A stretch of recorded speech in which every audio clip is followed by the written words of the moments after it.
اللہ اکبر وللہ الحمد۔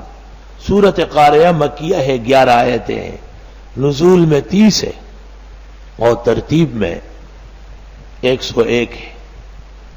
اس سورت میں قیامت کے 3 مرحلے ہیں۔ پہلا مرحلہ یہ ہے کہ سب کچھ بچ جائے گا اور پہاڑ ریزہ ریزہ ہو جائیں گے۔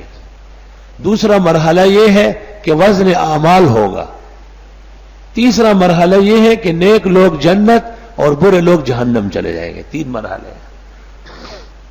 القاریہ وہ کڑکڑانے والی، ملقاریہ کیا ہے وہ کڑکڑانے والی، وما ادراک ملقاریہ آپ کو کیا پتہ ہے وہ کڑکڑانے والی کیا ہے۔ کڑ کڑ، کھڑکی، دروازے، آسمان زمین بجیں گے۔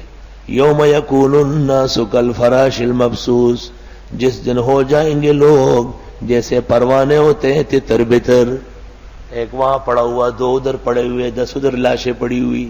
توبہ استغفر اللہ۔ قیامت کا نظارہ ہے۔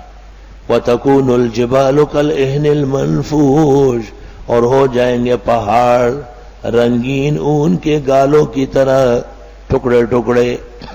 اہن کہتے ہیں اون کو، کپاس، مالوچ ڈینڈت، وہی روئی کو وہ ایک آلہ ہوتا ہے نا، اسے ٹھیک کرتے ہیں، اس کو ننداف کہتے ہیں۔ ننداف کے پاس ایک آلہ ہوتا ہے، اس کو ہم ڈینڈت کہتے ہیں۔ وہ اس سے اس کو لگاتے ہیں، جیسے آج کل مشینیں نکلی تو روئی ادھر اڑتی ہے، اس کے ساتھ تشبیہ دے دی پہاڑوں کو کہ اتنے بڑے بڑے پہاڑ روئی کے گالوں کی طرح ٹکڑے ٹکڑے ہو کے اڑیں گے۔ نفش ینفشو کے معنی کاٹنا، اڑانا، منفوش بکھرے ہوئے، اڑے ہوئے۔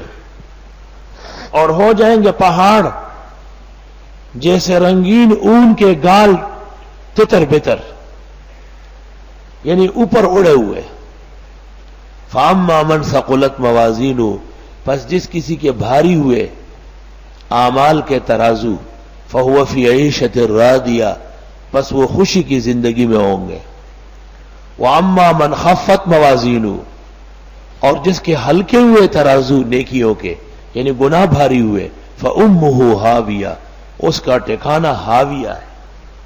ہاویہ کے معنی آگ کی کھائی۔ وَمَا أَدْرَاكَ مَا هِيَ، آپ کو کیا پتا ہے کہ وہ ہاویہ ماہیہ کیا ہے؟ ہاویہ ماہیہ ایک چیز ہے۔ نار حامیہ، آگ ہے سرخ کی ہوئی۔